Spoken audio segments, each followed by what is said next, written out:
जय हिंद दोस्तों, मेरे YouTube channel learn English with Angad में एक बार आपका फिर से स्वागत है।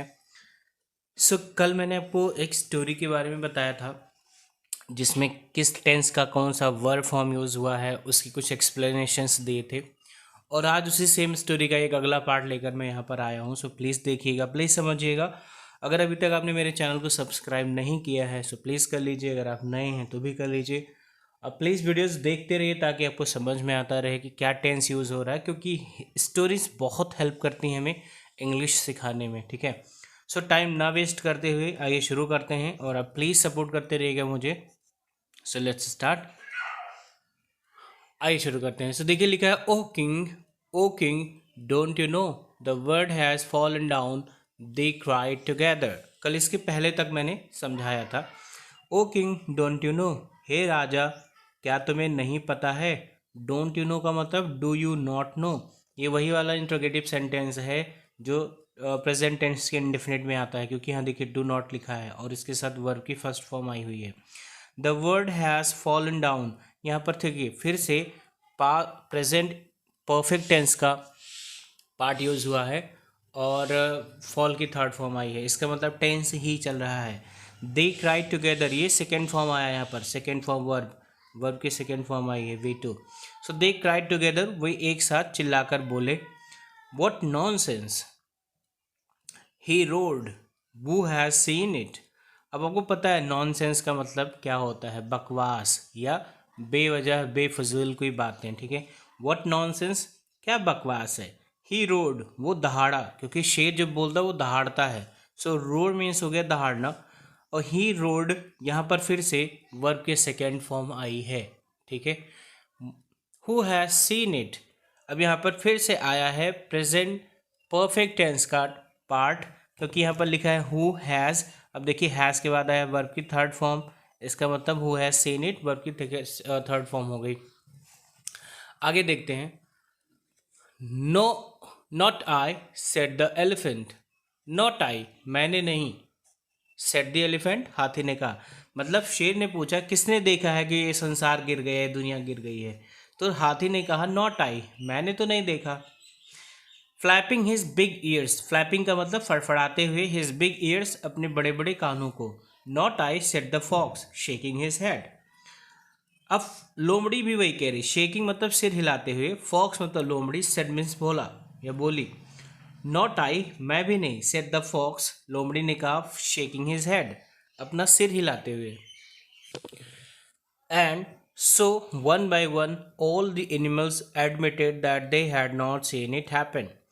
And so, और इस तरह से one by one, एक एक करके all the animals, सभी जानवर admitted, स्वीकार किया, that they, कि वे had not seen it happen, कि उन्होंने ये देखा नहीं है कि ये घटना घटित हुई। तो एक एक करके सभी जानवरों ने ये स्वीकार कर लिया कि उन्होंने ये देखा नहीं है कि संसार गिर गया है। ठीक है, यह संसार गिर गया है, गिर चुका है। देन हु डिड, तो फिर शेर ने thundered the lion, then who did thundered the lion, thundered का मतलब होता है गरजना, गरज कर बोला। ठीक है, देन हु डिड, फिर किसने देखा। डिड का मतलब यहाँ पर किया नहीं है, देखने से है, क्योंकि यहाँ पर देखने की बात हो रही थी।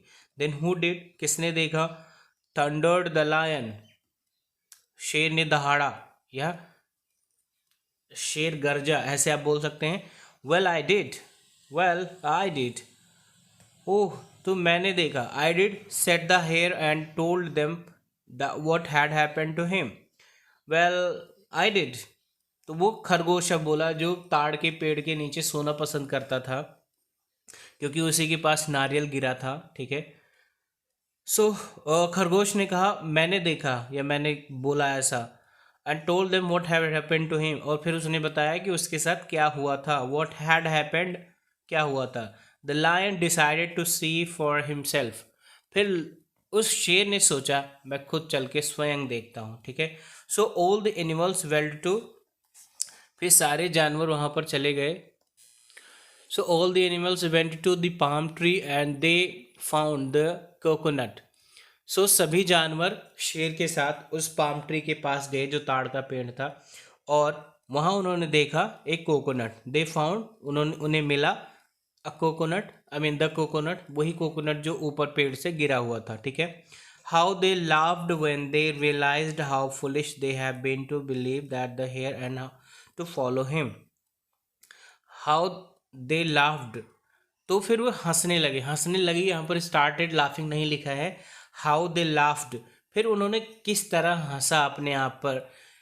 दे realised how foolish they have been to believe, so उन्होंने महसूस किया, और ये महसूस करते हुए वो हंसने लगे कि वो कितने मूर्ख थे यह विश्वास करके the hare and to follow him, कि उस खरगोश की बातें उन्होंने सुनी, ठीक है। उसके बाद वो उसके पीछे दौड़ने लगे, और ये बहुत बड़ा उनका विश्वास था कि जो खरगोश बोल रहा है वो सच है, बट ऐसा था नहीं रियलिटी में, ठीक है। सो ये सोच कर वो अपने आप को अपने आप पर हंसने लगे कि खरगोश ने जो बोला उन्होंने बिना सोचे समझे विश्वास कर लिया कि पूरा संसार, पूरी दुनिया गिर गई है, ठीक है। और फिर वो ये बात सुनकर उस खरगोश के पीछे भागने लगे। सो ये बहुत छोटा सा पार्ट इसकी स्टोरी का बचा हुआ था दोस्तों, कल इसका मैंने पिछला पार्ट अपलोड किया था, सो आप उसे देख सकते हैं, ठीक है। और एक पूरी स्टोरी है।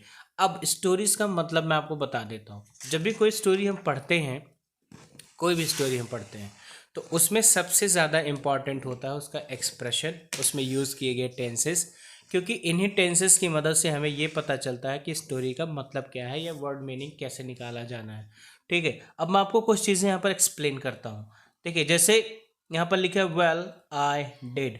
अब आपको ये समझ में आए नहीं आए कोई बात नहीं, बट इतना पता चलेगा ये सेकेंड फॉर्म यहाँ पर यूज़ किया गया है।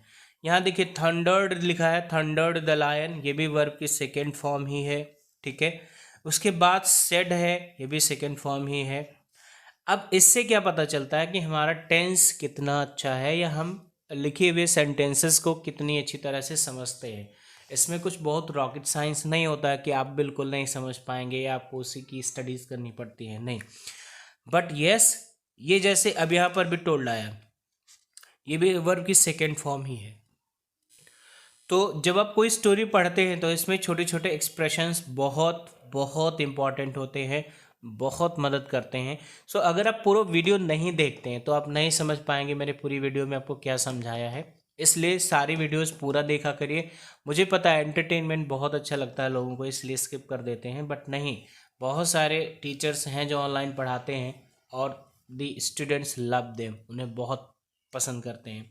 तो इसी तरह से मैं भी कोशिश कर रहा हूँ कि आप मेरी बात समझें। अभी नया चैनल है तो शायद थोड़ा सा आपको ऐसा लगता होगा, बट ऐसी कोई बात नहीं है, धीरे धीरे मैं कैचअप कर लूँगा आप लोगों के साथ, ठीक है। सो इस वजह से स्टोरी में पढ़ा रहा हूँ कि छोटे छोटे एक्सप्रेशंस, छोटी छोटी वर्ड मीनिंग्स जो आपको रोज़ रिकॉल होते रहेंगे, वो आपको बहुत मदद करेंगे। तो ज़्यादा मैं आपको परेशान नहीं कर रहा।